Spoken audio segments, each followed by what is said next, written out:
सभी साथियों को राम राम। स्वागत है आप सभी का GK GS by Harish Bhardwaj official YouTube channel के अंदर।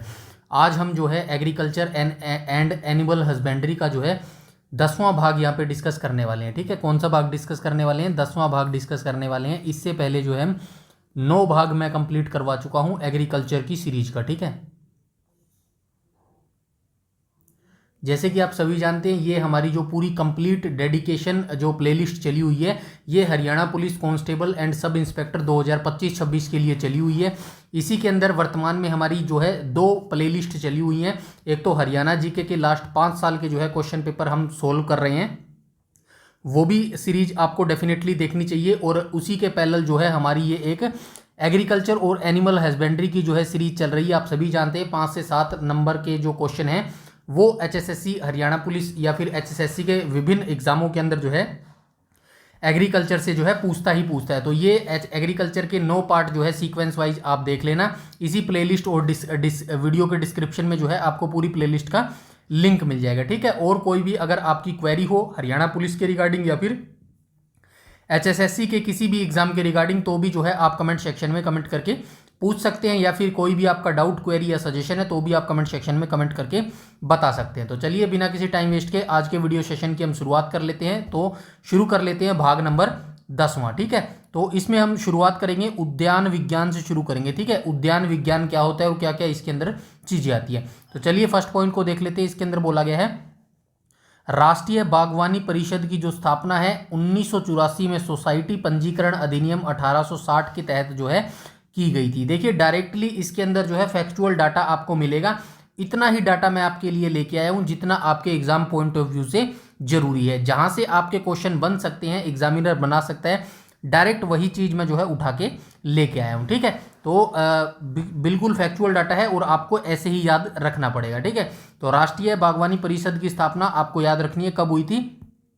तो राष्ट्रीय बागवानी परिषद की स्थापना जो है 1984 में हुई थी। और आपसे पूछा भी जा सकता है पंजीकरण सोसाइटी पंजीकरण अधिनियम कौन सा था, तो 1860 के तहत जो है इसकी स्थापना की गई थी। अभी आपसे पूछा जा सकता है कि भाई इसका मुख्यालय कहाँ पर है, तो आपको याद रखना है हरियाणा का गुरुग्राम जो है ना, हरियाणा का गुरुग्राम, उसी के अंदर जो है इसका मुख्यालय हो जाएगा। किसका मुख्यालय हो जाएगा? राष्ट्रीय बागवानी परिषद का जो मुख्यालय है वो हरियाणा के गुरुग्राम जिले में अवस्थित है। ठीक है, और गुरुग्राम के बारे में आप सभी को पता है। गुरुग्राम को पहले किस नाम से जाना जाता था? गुड़गांव के नाम से जो है इसको पहले जाना जाता था। पहले किस नाम से जाना जाता था?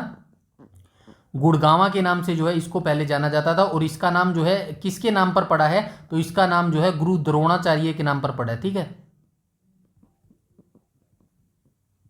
ठीक है, ये भी चीज जो है आप याद रखेंगे। इसके बाद हम चलते हैं नेक्स्ट क्वेश्चन पे, माफ कीजिएगा नेक्स्ट पॉइंट पर हम चलते हैं। ठीक है, नेक्स्ट पॉइंट में क्या बोला गया है? केंद्रीय बागवानी संस्थान नागालैंड की स्थापना जो है 27 मार्च 2006 को की गई थी। तो ये भी आपको याद रखना है। केंद्रीय बागवानी यानी कि सेंट्रल जो हमारा बागवानी संस्थान है ये कहाँ पर अवस्थित है? तो ये नागालैंड के अंदर अवस्थित है। और इसकी स्थापना कब हुई थी? 27 मार्च 2006 को जो है इसकी स्थापना की गई थी। नेक्स्ट पॉइंट की बात करूँ तो यहाँ पे पुष्प की बात की गई है, क्योंकि हम उद्यान विज्ञान के बारे में बात कर रहे हैं। तो उद्यान विज्ञान के अंदर सभी जो पुष्प वगैरह फल वगैरह होते हैं वो सभी इसी बागवानी के अंतर्गत आ जाते हैं। ठीक है, तो पुष्प की बात की गई है। पुष्प के अंडाशय के परिवर्तित भाग को जो है फल कहते हैं। ठीक है, आपको पता होना चाहिए जो पुष्प का अंडाशय भाग होता है उसी का जो परिवर्तित भाग हो जाता है उसी को जो है फल कहा जाता है। अब बात कर लेते हैं फल के 2 भाग होते हैं। तो भाई फल के कौन कौन से 2 भाग होते हैं? एक तो फल भित्ति होता है और दूसरा फल होता है। फल भित्ति का निर्माण कैसे होता है? तो फल भित्ति का निर्माण अंडाशय की दीवार से जो है इसका निर्माण होता है। और बीज का निर्माण जो है बीजाणु से होता है। ठीक है, बीजाणु से होता है, बीजांड से होता है, माफ कीजिएगा यहाँ पे आधा अणय आ जाएगा। ठीक है, बीज का निर्माण किससे होता है? बीजांड से होता है। इसके बाद हम चलते हैं नेक्स्ट पॉइंट पर। नेक्स्ट पॉइंट में क्या बोला गया है? आभासी फल के बारे में यहाँ पे बताने की कोशिश की गई है। तो आभासी फल क्या होता है? जब फल का विकास अंडाशय के अलावा पुष्प के अन्य भाग जैसे पुष्पासन बाह्य दल से होता है तो ऐसे फल को जो है आभासी फल कहा जाता है। आभासी फल वही होता है भाई जब फल का विकास अंडाशय से ना होकर, मतलब अंडाशय से जब विकास होएगा फल का तो उसके अंदर बीज आएंगे, लेकिन आभासी फल के अंदर जो है बीज आपको नहीं मिलेंगे। यहाँ पे लिखा भी गया है, उदाहरण के तौर पर सेब हो गया, नाशपाती हो गया, अमरूद हो गया, कटहल हो गया, अनानास हो गया, लीची हो गया, अंजीर हो गया। ये सभी किसके एग्जाम्पल्स होते हैं? ये सभी जो है आभासी फल के जो है एग्जाम्पल्स होते हैं। ठीक है, इसके बाद हम चलते हैं अनिषेचक फल के अंदर, ठीक है। अनिषेक फल क्या होते हैं? तो ऐसे फलों में कभी भी फल का निर्माण अंड कोशिका से बिना निषेचन के जो है हो जाता है, ऐसे फलों को अनिषेक कहा जाता है। ऐसे फलों में बीजों का विकास नहीं होता है। उदाहरण के लिए केला, अंगूर, पपीता आदि, ठीक है। वैसे पपीते में जो है बीज होते हैं, ये अपवाद आप मान सकते हैं। मोस्टली जो फल होते हैं, जो अनिषेक फल होते हैं, उनके अंदर जो है मोस्टली बीज नहीं पाए जाते, ठीक है। नेक्स्ट पॉइंट पर चलते हैं। नेक्स्ट पॉइंट में क्या बोला गया है? नेक्स्ट पॉइंट में बोला गया है वे फल जिनमें विटामिन प्रचुर मात्रा में पाया जाता है। तो प्रचुर मात्रा में जो विटामिन है वो किन किन फलों के अंदर पाया जाता है? तो आइए देख लेते हैं। विटामिन ए हमें किन किन फलों से प्राप्त होता है? तो आम में हमें विटामिन ए मिलता है और पपीता से हमें जो है विटामिन ए प्राप्त होता है। अब विटामिन B1 की बात करूँ तो ये थायमिन इसका जो है साइंटिफिक नेम है। ये हमें किससे प्राप्त होता है? काजू से, अखरोट से, बादाम से और अनानास से हमें जो है B1 जो है प्राप्त होता है। B2 की बात करूँ तो राइबोफ्लेविन इसका जो है साइंटिफिक नाम हो जाएगा और ये हमें किससे प्राप्त होता है? बेल से, पपीता से, काजू से और लीची से जो है ये हमें प्राप्त होता है। विटामिन C की बात करूँ तो आप सभी जानते हैं खट्टे फलों के अंदर जितने भी खट्टे फल होते हैं उन सभी के अंदर जो है प्रचुर मात्रा में हमें विटामिन C प्राप्त होता है। बारबेडोस चेरी हो गई, आंवला हो गया, अमरूद हो गया, नींबू हो गया और नारंगी हो गया। ये सभी कैसे फल हैं? ये सभी जो है खट्टे फल हैं, ठीक है। ये सभी जो है खट्टे फल है और खट्टे फलों से हमें जो है विटामिन C भरपूर मात्रा में प्राप्त होता है। नेक्स्ट पॉइंट की बात करूँ तो वे फल जिनमें कार्बोहाइड्रेट जो है प्रचुर मात्रा में पाया जाता है। तो ऐसे नीचे फल दिए गए हैं जिनके अंदर कार्बोहाइड्रेट की मात्रा जो है वो प्रचुर मात्रा में पाई जाती है। आइए फलों को देख लेते हैं। रेंजिन हो गया, अनानास हो गया, पिंड खजूर हो गया, करौंदा हो गया, केला हो गया, जामुन हो गया आदि। ये सभी फल हैं जिनके अंदर जो है हमें कार्बोहाइड्रेट प्रचुर मात्रा में जो है मिलता है। इसके बाद हम चलते हैं नेक्स्ट पॉइंट पर और नेक्स्ट पॉइंट में बोला गया है वे फल जिनमें प्रोटीन प्रचुर मात्रा में पाया जाता है। अब हम देख लेते हैं भाई किन किन फलों में जो है प्रचुर मात्रा में प्रोटीन पाया जाता है। तो सबसे ज़्यादा जो प्रोटीन है वो काजू के अंदर पाया जाता है। 21.2% जो है प्रोटीन हमें काजू से मिलता है। बादाम के अंदर जो है हमें 20.8% जो है प्रोटीन मिलता है। अखरोट की बात करूँ तो 15.6% प्रोटीन हमें जो है अखरोट से मिलता है। इसके बाद हम चलते हैं नेक्स्ट पॉइंट पर। नेक्स्ट पॉइंट में बोला गया है वे फल जिनसे हमें वसा प्रचुर मात्रा में पाई जाती है। तो आइए देख लेते हैं किन किन फलों में जो है वसा की मात्रा अधिकता पाई जाती है। अखरोट के अंदर हमें जो है 64.5% वसा प्राप्त होती है। बादाम से हमें 58.9% जो है वसा प्राप्त होती है। काजू से 46.9% और एवोकेडो से जो है 22.8% जो है हमें वसा प्राप्त होती है। नेक्स्ट पॉइंट पर चलते हैं। नेक्स्ट पॉइंट में क्या बोला गया है वे फल जिनसे हमें कैल्शियम प्रचुर मात्रा में प्राप्त होता है। तो आइए देख लेते हैं किन किन फलों से हमें कैल्शियम प्राप्त होता है। तो लीची से हमें कैल्शियम प्राप्त होता है, करौंदा से हमें कैल्शियम प्राप्त होता है, अखरोट से हमें कैल्शियम प्राप्त होता है और बेल से हमें जो है ये जो कैल्शियम है वो प्राप्त होता है। इसके बाद हम चलते हैं आगे। ये सारे इंपॉर्टेंट पॉइंट्स हैं, ऐसे ही आपको याद रखना पड़ेगा। वन डे एग्जाम्स के अंदर एक एक नंबर का जो क्वेश्चन होता है ये डायरेक्ट पूछ लेता है। बताइए निम्नलिखित में से जो है 4 ऑप्शन आपको दे देगा, लीची, करौंदा, अखरोट और एक कोई डिफरेंट दे देगा और पूछ लेगा बताइएगा निम्नलिखित में से किस फल से जो है हमें कैल्शियम प्राप्त नहीं होता है। इसीलिए ये सारी चीज जो है रट्टा मार के याद कर लो, कैसे याद कर लो, एक बार आपको जरूर याद रखने पड़ेंगे, ठीक है। इसके बाद हम चलते हैं आयरन प्रचुर मात्रा में जो है किस फल से हमें प्राप्त होते हैं। तो खजूर से हमें आयरन प्राप्त होता है, अखरोट से हमें आयरन प्राप्त होता है और सेब से हमें जो है आयरन प्राप्त होता है। नेक्स्ट की पॉइंट की बात करें तो नेक्स्ट पॉइंट में बोला गया फास्फोरस जो होता है वो किन फलों में जो है सर्वाधिक पाया जाता है। तो बादाम के अंदर जो है फास्फोरस अधिक मात्रा में पाया जाता है, काजू हो गया, अखरोट हो गया और लीची हो गया, इन फलों के अंदर जो है प्रचुर मात्रा में फास्फोरस पाया जाता है। यहाँ पे जितने भी मैंने बताया जैसे कि कैल्शियम हो गया, आयरन हो गया, फास्फोरस हो गया, वसा हो गई, प्रोटीन हो गया, जितने भी मैंने बताए ना सबको अच्छे से याद कर लेना। 1 नंबर का सवाल है भाई, ठीक है। 1 नंबर का भी नहीं है, वर्दी का सवाल है हरियाणा पुलिस की, ठीक है। अगर वर्दी के लिए सीरियस हो तो डेफिनेटली इसको अच्छे से जो है लर्न कर लेना। 2 से 3 बार इस PDF को देखोगे ना, दिमाग के आगे से बार बार निकालोगे, डेफिनेटली ये चीज़ें याद रह जाएंगी, ठीक है। इसके बाद हम चलते हैं नेक्स्ट पॉइंट पर। नेक्स्ट पॉइंट में क्या बोला गया, फलों में तत्वों की कमी से होने वाले रोग। अब हम एक टेबल देखने वाले हैं, यहाँ पे जो है दिया गया है उत्पन्न रोग एवं लक्षण और यहाँ पे दिया गया है किस तत्व की कमी से। तो अब हम सारे फल देखने वाले हैं, किस किस फल के अंदर जो है कौन सा रोग लगता है और किसकी कमी से जो है वो रोग लगता है। ये टेबल काफ़ी इंपॉर्टेंट रहने वाली है, 1 या 2 नंबर का डायरेक्ट क्वेश्चन जो है इस टेबल से आपसे पूछ लिया जाएगा, ठीक है। तो अच्छे से याद रख लेना। चलिए आइए एक एक करके हम देखना स्टार्ट करेंगे। और ये टेबल जो है और ये जो फलों में तत्वों की कमी से होने वाले रोग ये आपको एक बार और देखने को मिलेंगे। कहाँ पर देखने को मिलेंगे?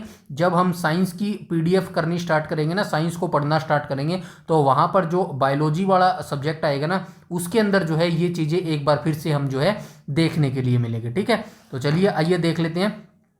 नींबू में जो डाईबैक रोग लगता है वो किसकी कमी के कारण लगता है? कॉपर की कमी के कारण जो है नींबू में डाईबैक रोग लगता है। डायरेक्ट क्वेश्चन पूछा जाता है, आज तक डायरेक्ट क्वेश्चन पूछा गया है एचएसएससी के द्वारा या फिर किसी भी वनडे एग्जाम्स में कि नींबू में डाईबैक रोग जो है किसकी कमी से लगता है, तो कॉपर की कमी से जो है ये लगता है। आंवले में आंतरिक निक्रोसिन की कमी से जो रोग लगता है, मतलब आंवले में जो है आंतरिक निक्रोसिन नामक जो है एक रोग लगता है, और ये किसकी कमी से लगता है? बोरोन की कमी से जो है ये रोग लगता है।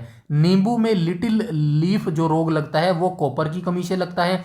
आम एवं बैंगन में जो है लिटिल लीफ जो रोग लगता है वो जिंक यानी कि जस्ते की कमी से लगता है। अंगूर में डिसऑर्डर मिलरेंज नामक जो रोग लगता है, अंगूर में डिसऑर्डर मिलेरेंज नामक रोग लगता है, और ये रोग लगता है बोरोन की कमी से, ठीक है। नेक्स्ट हम बात करें, नींबू में येलो स्पॉट डिसऑर्डर रोग लगता है। नींबू में जो है येलो स्पॉट हो जाते हैं, पीले पीले जो है धब्बे लग जाते हैं नींबू के अंदर, ये किसकी कमी के कारण लगता है? तो मॉलबिडेनम की कमी से जो है ये रोग लगता है। केले में जो है वाटर कोर का रोग लगता है, किसकी कमी के कारण? बर्फ के कण एवं सार्बिटोल के डिपोजिशन से जो है यह रोग लगता है।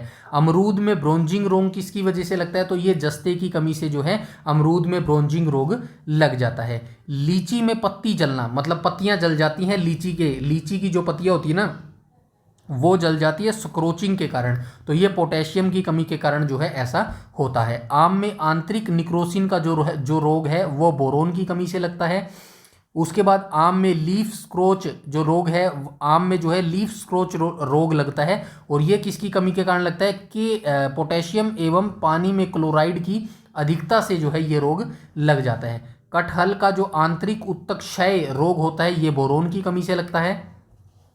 आम का काला शीरा रोग ब्लैक टिप ये किसकी कमी से लगता है? भुट्टे के धुएं से निकली हुई SO2 गैस से जो है यह रोग लग जाता है। पीकन नट में गुच्छा रोग किसकी कमी से लगता है? तो जिंक जस्ते की कमी से लगता है। अंगूर में हैन एंड चिकन रोग लगता है, अंगूर में जो है एक रोग लगता है हैन एंड चिकन, ये किसकी कमी से लगता है? बोरोन की कमी से जो है यह रोग लगता है। अब शलजम में वाटर कोर रोग किसकी कमी से लगता है? मैंगनीज की कमी से लगता है। फूल गोभी में विप टेल नामक रोग मॉलबिडेनम की कमी से लगता है, और फूल गोभी में बटनिंग जो रोग है वो नाइट्रोजन की कमी से लगता है। हो गया क्या कंप्लीट? चलिए कुछ एक और बचे हैं, इनको भी जल्दी से देख लेते हैं। चुकंदर में हर्ट रोट जो रोग लगता है वो बोरोन की कमी से लगता है। मटर में मार्श रोग मैंगनीज की कमी से लगता है। चुकंदर में चित्तीदार पीला रोग जो है मैंगनीज की कमी से लगता है। गाजर में कोटा स्पॉट रोग जो है कैल्शियम की कमी से लगता है। और आलू का ब्लैक हर्ट रोग जो है भंडारण में O2 की कमी, ये O2 ऐसे आएगा भाई, O2 ये किसकी बात कर रहा है? ऑक्सीजन की बात कर रहा है यहाँ पे, ठीक है, ऑक्सीजन, ठीक है। इसका क्या मतलब है? भंडारण में O2 की कमी का क्या मतलब है? जब कोल्ड स्टोर में हम स्टोरेज करते हैं ना, कोल्ड स्टोर तो आपने सुना होगा ना, जब हम खाद्यान्नों को स्टोर करते हैं कोल्ड स्टोर में, उस समय जो है ऑक्सीजन की कमी हो जाती है, तो आलू में कौन सा रोग लग जाता है? ब्लैक हार्ट जो है रोग लग जाता है, ठीक है। ये आज की छोटी सी PDF थी जो हमने यहाँ पे डिस्कस की है। ये आज हमने जो है 10वां पार्ट यहाँ पे डिस्कस कर लिया है, और जो है कल संडे को हमारा जो है कौन सा पार्ट आ जाएगा? 11वां पार्ट आ जाएगा, ठीक है। संडे को हमारा 11वां पार्ट आ जाएगा, और बहुत जल्द हम जो है इस एग्रीकल्चर को समाप्त कर देंगे। इसी वीडियो के कमेंट सेक्शन में आप जरूर बताइएगा नेक्स्ट सब्जेक्ट एग्रीकल्चर के बाद जो है हमें कौन सा सब्जेक्ट करना चाहिए। ऑप्शन दे देता हूं आपको, एक तो कंप्यूटर है, ठीक है, कंप्यूटर है, दूसरा कौन सा है? इकोनॉमी है, ठीक है, इकोनॉमी है, और तीसरा कौन सा है? तीसरा है साइंस, ठीक है। तो ये आप मुझे कमेंट सेक्शन में बताना कि भाई जो है एग्रीकल्चर के बाद जो है हमें कौन सा सब्जेक्ट करना चाहिए शुरू, ठीक है। इन तीनों के में जो है ऑप्शन आप चूज करके अच्छे से जो है कमेंट सेक्शन में कमेंट करके बता दीजिएगा। बस आपको मेरे मोटिवेशन के लिए एक ही काम करना है, बार बार बताने की जरूरत नहीं होना चाहिए। वीडियो को ज़्यादा से ज़्यादा लाइक कीजिएगा और शेयर कीजिएगा, और कमेंट सेक्शन में आपको जो है एक ऑप्शन मिलेगा हाइप का, ठीक है। मेरी वीडियो को हाइप कर दीजिए, थोड़ी सी और हेल्प हो जाएगी। ठीक है, बस इतना सा काम करना है, बाकी आपको कुछ नहीं करना। अपने पढ़ाई में खो जाओ, गुम हो जाओ 6 महीने के लिए।